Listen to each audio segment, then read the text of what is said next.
To attach an integration board to the gas hood, you must first connect a sensor to the board.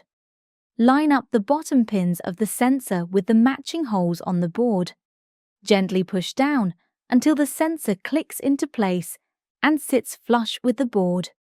Then, to connect the board to the gas hood, insert the sensor into the gas hood and align the 3 screw holes on the board with the corresponding 3 holes on the underside of the gas hood.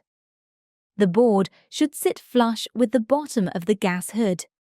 Insert the top screws into the holes and tighten them by hand.